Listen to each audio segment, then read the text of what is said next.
Hello everyone, my name is Jimmy. Welcome to The Last Lap. In today's video, we're going to be breaking down everything from Atlanta Motor Speedway. But before we hop into it, just want to remind you guys to hit that like button and subscribe button. We'd greatly appreciate it if you did that. And you can also check out our social media pages, which are linked down in the description as always. But let's go ahead and hop into the video. As always, I have my friend and co-host Matthew joining me on the show. And I apologize for the upload schedule the past week or two. It's been kind of crazy. I went through some personal things, and as you guys could probably tell, I'm still pretty congested, sinuses, allergies, whatever is going on. So we weren't able to do the Atlanta preview video for you guys, so sorry about that. But hopefully this week we'll be able to get back on schedule. But Matthew, it's good to be back. And how you feeling after everything that you've seen from Atlanta this past weekend? Well, it's been an interesting weekend of motorsports in general. As of course, we had the Saudi Arabia Grand Prix this weekend, which for like the first time in forever, we had someone not named Max Verstappen winning, so that was refreshing to see. I saw there was the 12 hours of Sebring for IMSA. I saw there was a kind of a crazy moment where the leaders got wrecked out. I don't know much about what happened, but I saw that was a big highlight that was trending there. And then I'm not even gonna get into the absolute disaster that was yesterday's races. But after seeing the coverage today, it was absolutely refreshing to see actual professional racing compared to yesterday in the lower series. Yeah, the truck and Xfinity races were pretty wild. It was a doubleheader on Saturday. The truck series, it was Derek Kraus. He was able to get the win there, so good for him. I think that was his first career win. So No, congrats. it's Christian Eckes. Oh, that's oh my gosh, that's the guy who used to drive the Napa truck, Christian Eckes. Wow. Yeah, as you guys could tell, probably Wow. I'm still sick. So Christian Eckes got the win. So congratulations to him. I'm still used to seeing Derek Kraus in that Napa truck. So whoopsies, already starting off the video strong. But Xfinity, Austin Hill ended up winning. I got that one right. That was a pretty crazy finish to the Xfinity race. They were like 2 or 3 wide coming off the final corner. Um, Parker Kligerman got pretty much spun, and somehow he hit the right rear of Austin Hill, and somehow Austin Hill didn't go slamming into the outside wall. He's able to keep it straight and hang on to win. That's his third race win of the season. So very strong start for Austin Hill. And there was a funny moment in the Xfinity race. Unfortunately, I didn't get to watch all of it. But Josh Williams, he was told to park his car because there was like some tape on it or something that flew off, or I don't know. I wasn't watching the full race, so I don't know the full explanation. But NASCAR told him to park his car. So what does he do? He literally parks the car at the start finish line, gets out of the car, walks all the way across the infield back to the garage area, and just leaves his car on the racetrack. That was pretty darn funny. NASCAR probably not going to be too happy with that. They're probably going to fine him or something, but Denny Hamlin on Twitter said that he'll pay the fine for him. So hopefully Denny comes through as long as all that gets settled. But that was pretty funny. I wish I saw that live. But going into the Cup race, going into the race weekend, as you guys know from last week, the Hendrick cars, they did not have their crew chiefs for this weekend because they're appealing the penalty from last week, but they're going to go ahead and start the suspension process for the crew chiefs now. So none of them had their normal crew chief, but Alex Bowman had Greg Ives come back for a race, so that was pretty cool to see. And also, there is a new pit road entrance Gee. for turn number 3. Um, did you say something? Man, you little. I heard you. No, there was I something. heard. I heard you cough over there. I heard. No, I'm not. I was coughing, man. I heard you coughing over there. You're lucky I didn't. I don't know. I don't know if you said something or not, but anyways, um, there's a new pit road entrance in turn 3 at Atlanta now because for super speedways you need to really slow down in order to hit pit road. But if you just come straight off turn 4 at Atlanta, it's not really capable to do that if you're doing green flag pit stops with a big pack or anything like that. So they moved the pit entrance to turn number 3. That way drivers could pull off on the backstretch and just kind of go around turns 3 and 4 on the bottom. That way no big wrecks happen coming to pit road. So I think that was a very smart move. The Fords, they started off strong. That's how it would be pretty much all day long. Most of them qualified inside the top 10.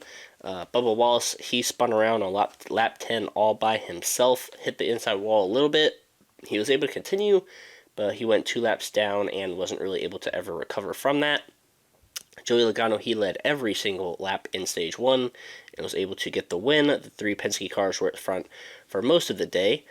Ryan Blaney, though, he did have a speeding penalty during green flag pit stops in stage 2, and he went 2 laps down. So I thought that was pretty much the end of Ryan Blaney. He wasn't going to be able to come back from 2 laps down, but I was wrong. And I wish I kept him in my fantasy lineup because he would have gotten me some more points. But Austin Cindric won stage 2. It was pretty crazy how stage 2 ended. So Joey Logano, the lead pack, they were catching a group of 5 or 6 cars that were towards the back of the lead lap, and Logano was trying to check up, but that allowed Austin Cindric and Tyler Reddick to kind of spread out and make it 3 wide going into turn 3, and Austin Cindric was able to steal the stage win from his teammate Joey Logano there. But stage 3 was weird because Logano, Cindric, and a lot of the Fords, they fell back outside the top 10 pretty early.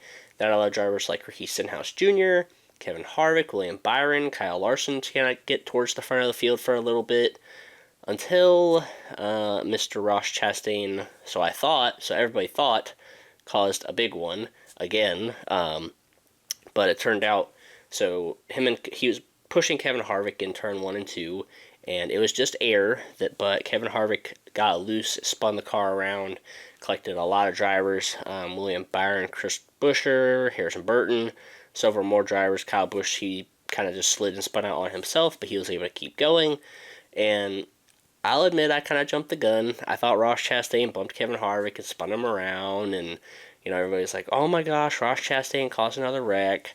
But from the replay, Ross didn't touch Harvick. He just got him loose. The air just got him loose and spun him around. So, Ross Chastain, if you ever watch our videos, I'll apologize for jumping the gun on you there and thinking that you caused that wreck by bumping into Harvick. You just got him loose with the air, so sorry about that. Another wreck, Eric Almirola, he blew a tire coming off of turn 4 and collected Kyle Larson. I think Almirola had like 70-something laps on his tires, but at the same time, I think the cars at the end of the race had even more laps than that on their tires. So it's just kind of weird that a tire went down. Thankfully, that's our first real tire failure of the year. Not really sure what happened there, but that ended Almirola's day and Kyle Larson's day as well. And just when everybody counted the Penske cars out, they started to creep their way back to the front. All 3 of them, Ryan Blaney, Austin Cindric, and Joey Logano, they were all lined up on the bottom. They started making their way to the front of the field. And the final 30 to 40 laps of this race were honestly pretty entertaining. Like, yeah, it was kind of boring that there were just 2 lines going back and forth, but so Brad Keselowski was leading. The Penske cars were all on the bottom, and the 3 Toyotas were lined up on the top. It was Reddick, Bell, and Hamlin. They were lined up on the top. So Brad Keselowski, for the last 30-plus laps of the race, was going back and forth, bottom, top, trying to control both lanes, and he never really got past for the lead, and if he got side by side with them, he was able to get right back ahead and kind of control both lines. So I thought that was pretty interesting. That was pretty good racing, those final 30 laps or so. But on the final lap, it actually kind of started going into turn 3 with 2 laps to go. So I'm trying to think. Christopher Bell made a move on Tyler Reddick going into turn 3, and Brad Keselowski went down to block, and that allowed Joey Logano to catch up to Christopher Bell. And then going down the front stretch into turn 1, Logano was on the bottom. He cleared Christopher Bell, went to the top, and was able to get just to the outside of Brad Keselowski. Bell was able to give Joey a really big push down the backstretch, and that would allow Joey Logano to win at Atlanta. A last lap pass for the win. Very exciting finish. But let's quickly go over the results, and then I'll give my post-race thoughts. So, Joey Logano, Brad Keselowski, Fords 1-2. Christopher Bell 3rd. Corey LaJoie 4th. Great run for him. Personal best finish for him. Huge congratulations to Corey LaJoie. He was very good at these Atlanta races last year. Didn't quite get the results he wanted. Great to see him get a 4th place finish here today. Got some Toyotas, Tyler Reddick and Denny Hamlin 5th and 6th. Ryan Blaney 7th. Eric Jones 8th. I think Eric Jones was like 15th or something on the final lap, and he just drove like straight through the middle and got into 8th place on that final lap. I saw like the onboard camera, and man, he just blew through the field. So huge props to Eric Jones for climbing into the top 10 there late. And then ninth and 10th, Ty Gibbs and Kyle Busch. So quick post race thoughts here. This was the Ford, aka or more like the Penske and Brad Keselowski show all day long. Not many other drivers were at the front of the field. Like I said, when the Penske cars weren't up there, like Kevin Harvick, Ross Chastain, William Byron, Ricky Stenhouse, they were up there for a little bit, but it was mostly the Penske cars and Brad Keselowski at the front of this race all day long. And it was a pretty calm race compared to the Truck and Xfinity series. There was the big one, quote unquote, with Ross getting Harvick loose, and then Almirola spun out and collected Kyle Larson, but not really many big wrecks today. It was pretty calm. I feel like the racing was pretty good when both lanes had an even amount of cars. Early on, it seemed like the top lane was pretty overpowered, and a lot of guys just got up there right away, and it was pretty much single file most of the race. But when both lanes had an even amount of cars, I felt like it was somewhat balanced. I think the top lane was still the best one, but the bottom lane could somewhat contend if they had the same amount of cars as the top. And a good clean finish. No late caution, no green white checker, no overtime, no anything like that. Pretty clean finish, smooth race, smooth finish. Brad Keselowski even mentioned in his interview that like Joey Logano himself proved that there could be a good finish when the veterans are at the front battling it out, racing each other clean, respectful, stuff like that. So I was honestly kind of happy that the race finished under green. I mean, yeah, a caution would have been cool to see an overtime restart and everything, but like I almost like when at the end of these races when there's a lot of cars left because that tends to provide a better finish because if everybody gets wiped out and there's like 10 cars left on the lead lap, it's kind of I don't know, it's not as exciting in my opinion when there's barely any cars left in the field. So I'm glad that the race finished under green and it was a pretty smooth and clean finish to the end there. But yeah, Joey Logano gets the win, his first win of the season. Brad Keselowski so close to that first win with RFK, but I believe this run today and the runs he's had this season, I think he's going to have a win really soon. So those are my thoughts about what we saw in Atlanta today. Sorry I'm still a bit congested, you guys can probably tell, but Matthew, go ahead and tell everybody what you thought about today's race. I think this race can sum up under one phrase here. Just um, just a breath of fresh air, because it just seems like, especially in the lower series and also some cup races in the past few years, we never, we just never let these, super speedways just run its course. We always get these big old wrecks. At the end, we get these overtime finishes that causes more wrecks, and it just gets, a little tiring. Like, come on, y'all are professionals. You can make it to the end. You can make it 2 laps. And this race was the perfect example of how professionals should race on super speedways.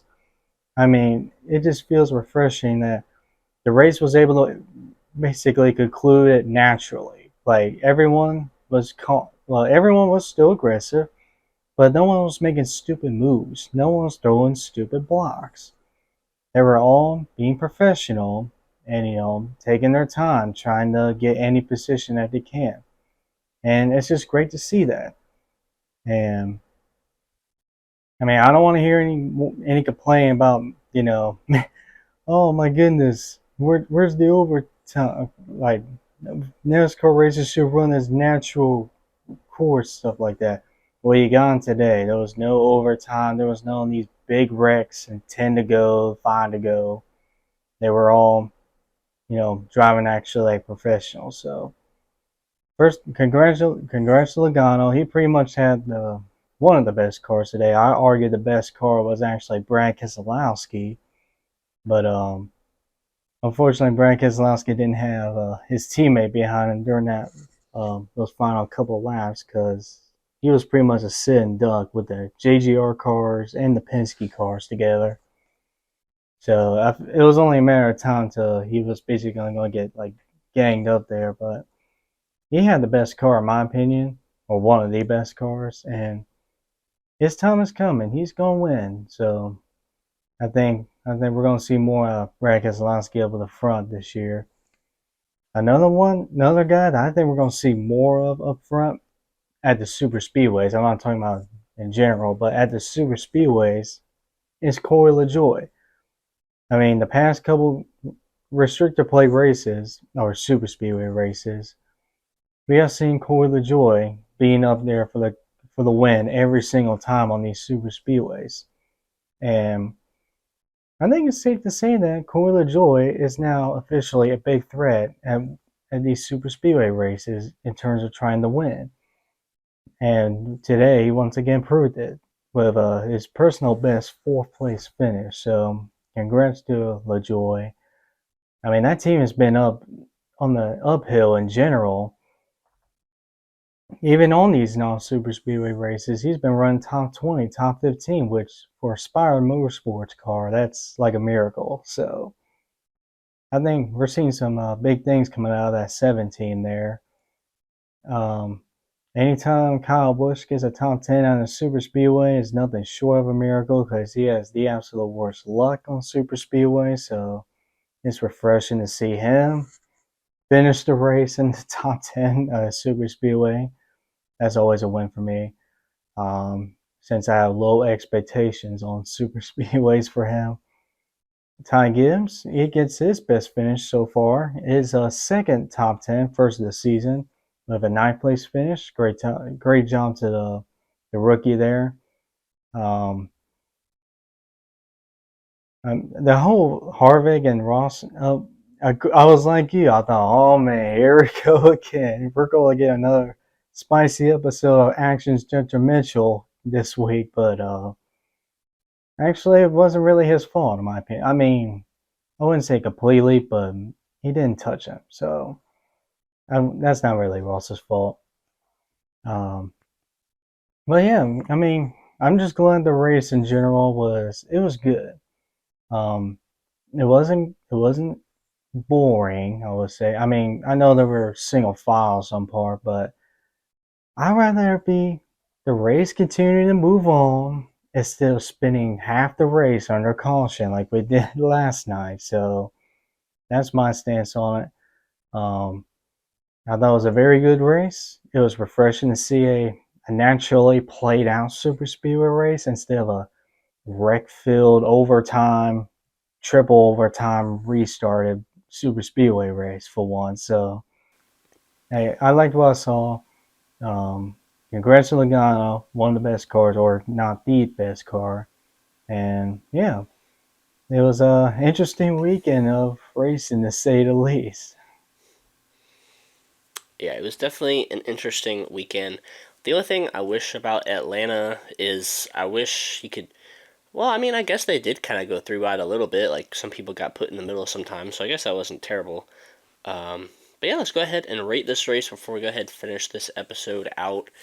For me, man, I think I'm gonna have to give this race like a 7.5 out of 10. I'll do that, like 75%. Um, it was a pretty, like, I don't know, it was like an average super speedway race, but like in a good way. Just a few cautions, a little bit of single file racing, a lot of good side by side racing to finish the stages and stuff like that, and a good finish, a last lap pass as well, and the best, if not one of the best cars, end up winning the race. So I'm gonna give it a 7.5 out of 10. Matthew, what are you gonna rate this race? I'm going to give this race a 8 out of 10 because I feel like this is the race that everyone wanted to see after the absolute disaster that was last night. I mean, I think everyone was scared for a moment, like, oh no, this is going to be a wreck fest today. But thankfully, it was not. It was actually a well played out race, naturally race. So 8 out of 10 for me. All right, and as for our fantasy points update, this week was I mean, it was a okay week for me, but a pretty bad week for you. So thankfully, I was able to capitalize just a little bit. But I got 144 points this week, and you only got 73. So I was able to gain 71 points on you today. I just need like one or two more of those kind of days, and I'll be right back in it. I'm still 97 points behind you though. You're at 932. I'm at 835. So I see like one or two more of those really big days, and I'll be able to catch right back up to you. But yeah, that's pretty much gonna wrap it up for the video. Matthew, do you have anything else to say before we can finish it up?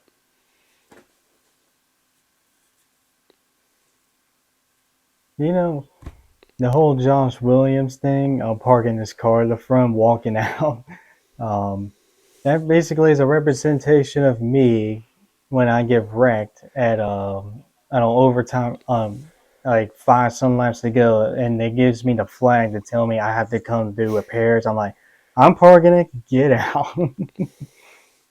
Yeah, that's definitely relatable in iRacing when you get the classic meatball and tells you that you have to pit.